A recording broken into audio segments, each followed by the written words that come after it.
Hi, I'm Andrew Armstrong and welcome to the back of this Teardown Lab. You might remember in a recent video I reviewed this silicone skin and said yeah, it felt like it should work with the base to charge up because it's got enough opening and things, but actually it doesn't. And no matter how hard you push and crunch that in, it's not going to make contact. It's either not activating enough. I can't quite tell if it's activating enough or those pins aren't coming out high enough. These two contact pins when you insert the console.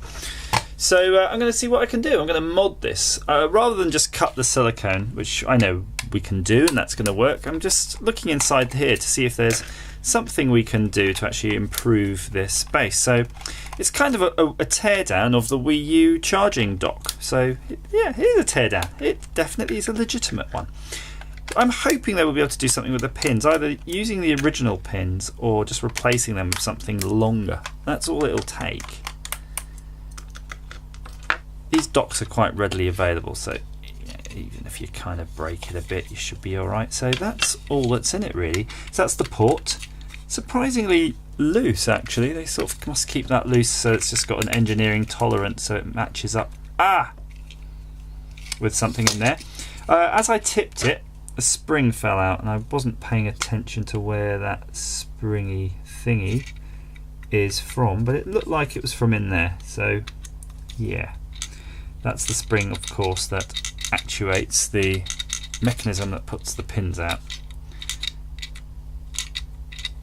So I'm just going to keep that spring aside. Just going to turn it over this way, see how when that pushes down, pins come up. So if we have the Wii here, Wii U controller thing underneath. So I'm pushing this with my fingers. And I can see it really needs to be all the way home basically for it to work. But when I push it here, it has significantly more play to go basically. You can see that there. What I'm going to do before I do that, I'm just going to put the power on it. Just actuate that by hand. So let's see. So that's in the right area and I'm just going to push those pins up by my hand. Did you see that? The light did come on briefly there. So it looks like we kind of got a connection. And then it went away. Let's try that one more time. So I like the way the Wii rolls. It's got these little roller wheels as well. So you can see the light on there. Bit dicey, not quite happy about it. But. So let's have a look, see at this mechanism. So it's got this carriage, which is a sort of moving carriage that's got those pins. And the pins themselves are basically just springs. You can see them there, gold coloured springs right there. So you've got loads of options really. You could just replace those with paper clips. I know it's a bit crude, but yeah, paper clips should work. But I think there may well be something just we could do with this mechanism itself, because if we just jam that down with a bit of tape, let's see what that gives us. So I've got some black insulating tape. It's not a really scientific video today, we're just experimenting. And I don't normally subject you to my experiments because they often fail, and that's the nature of sciencing something. But there's the tape. Pins are now fully erect. Can't get any higher than that. You might not be able to see the LED, but I'm just going to put it in the right way round, gently. So it comes on when I push down. When I let go, it doesn't. So it's definitely craving. It's craving some extra length. So that's about, say, 5mm protrusion. I need to work out a way of making these longer, basically, if we want to get this to work. Or the alternative is to make the contact on the bottom of the Wii U a bit deeper. So you can see these are metal here, these metal contacts there. If we can actually fill those up with something, say maybe some bunched up solder braid in each one, that'll make them much deeper and make them a bit more sensitive. So we could try that as well. In fact, let's try that because it sort of doesn't really interfere with the dock and it's something that we can easily undo. So just pop the dock back together. with this weird spring. I just have no idea what this spring's for. Ah, it's for losing. It's probably just for stopping some of these parts rattling, and it looks like the way the carriage is made, it's designed so that the whoa, that was a close one. It's designed for the electrical contacts basically will not be, you know, oh, this is a nightmare. The electrical contacts won't be interfered with basically. If you've got the, if you hold down the center pin and then you sort of put your fingers on these metal springs, they'll still spring out of the way. I mean, that's all it is, and it's probably a safety thing. It's just Nintendo. They know who's going to be using it, which is little children. They're just going to definitely try to knacker this. Interestingly though, look how thin the gauge wire is. It's not much charging current. I haven't checked though. I think the supply though is supposedly giving like a couple of amps when I checked last, but that certainly is not happening when you put it in this cradle. But when you plug it directly into the... I know why. When you plug the cable directly into the Wii U controller, it's expecting you to probably want to play it and use it at the same time.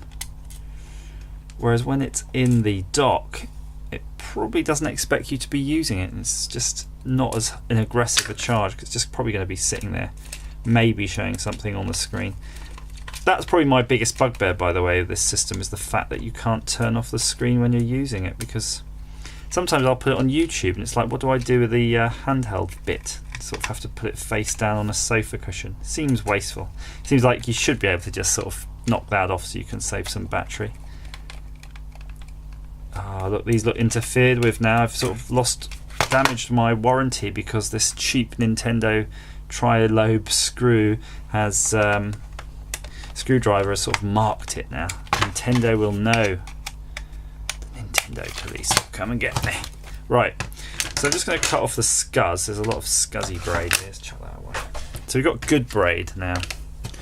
We've got the Nintendo, and I'm going to put it in there upside down. Let's see if it just stays. Nice. Hold it there for me. Yeah, that's not going to work. Yeah, that worked. So let's see how we could do this. You could solder it onto that, which I don't advise. I'm just going to cut a couple of lengths. My scissors here, which is not normally the advised thing for cutting solder braid, but you'll see what I'm going to try here.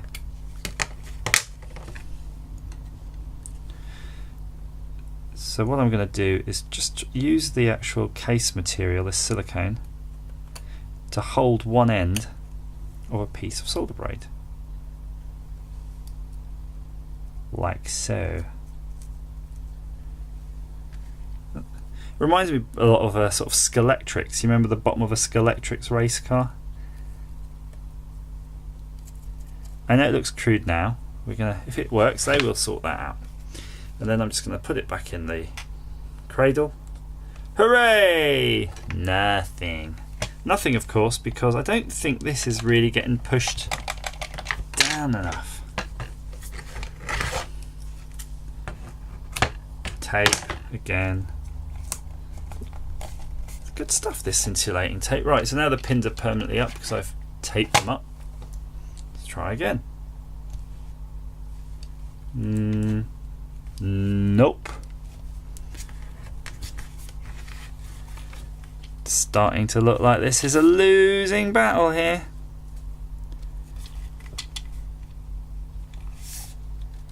Yeah. So that's a fail. There you go, science failed. Is there another? There's an inelegant solution, and that's probably going to be the one we're going to go for now. So I'm just going to extract our solder braids and hoping something's going to come into my head before I'm going to do the thing that I don't really want to do, and that's cutting the case. Because if I cut the case, I think it's going to be really floppy here. It's going to just lose some of its charms. So it's definitely rolling on the rollers, but because it's so thick you're losing several mil. But again, if you want to just get it to fit in there, you'd have to take off so much that it's just impractical. Good possibility of breaking this now. I'm just taking the wire. I've already done this on the other side as an experiment, and it is a spring wire, but it probably will snap if it's coerced too much. And what I've done, I basically straightened it out. So I'm going to show you exactly what I've done there. I'm basically bending it so it's totally straight, and hopefully there we go. So you've got the tiniest amount of tolerance on that little bit of wire. You can see it there. I've straightened it out. So I'm reprofiling it. So if you put it back in to where it goes, it used to have quite a big bit here that would go over the edge. You can see where my thumb is. But now there's a tiny nib. If you make that tiny nib, you can use the bit that was there to sort of make it stick out a bit further. And that's yeah, that's what I'm doing.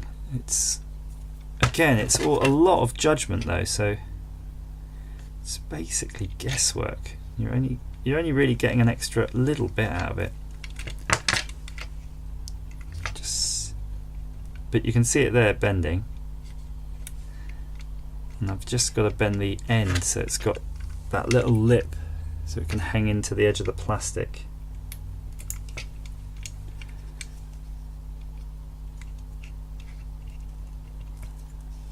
Probably could have been a smaller lip, but it is what it is. They don't quite look as good as the originals, machine formed ones, but we're going to give them a go, see what they do. There's also, I think, the opportunity to put something, if you've got a bit of something firm, maybe some of that setting putty would be good in here, because that will make that actuate a bit harder. I'm going to see what I can do. I think maybe try to stuff a bit of insulating tape rolled up in a ball in there. It's going to be my go.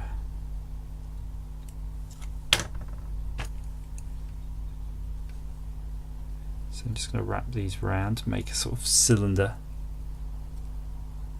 So that's a cylinder of insulating tape. Just going to pack it in there. Not sure I'm going to get it to stick at this point though. Maybe just a little bit more, but not wrapped up. Keep the stickiness down on it.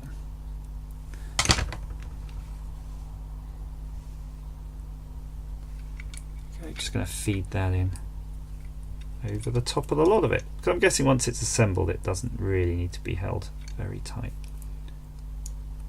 There. Perfection. Let's get that in. Tremendous.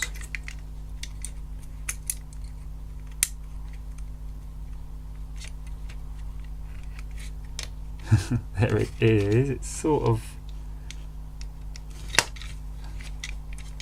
I'm not convinced it's totally happy with its new position, but it certainly doesn't. The springs are certainly sticking up, but it doesn't look like it wants to retract. So that could be a sort of unfortunate byproduct. But I'm happier that my kids accidentally destroy the base station, because the pins are a little bit exposed, and break the controller because they dropped it. So this part is more expendable because you've got loads of ways you can sort of charge the Wii controller without this. The direct wire being one of them. It just sort of loses its home media center appeal doing that. I'm not sure what the battery life is in the controller. I've never actually had it die on me. I'm sure I must have been playing at least 3 hours in a single session.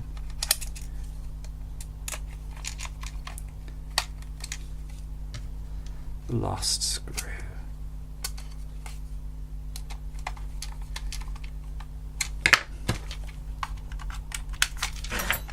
Right, very... Oh crikey, that one's come out. Yeah, okay, let me get that back in so it kind of stays there a bit.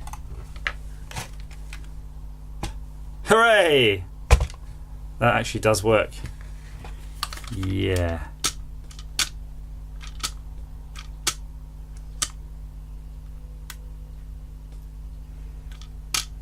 So What have we gained and what have we lost? We've lost the serious retraction, although it does seem that it might come back. I'm going to pop them both down as much as they'll go at least.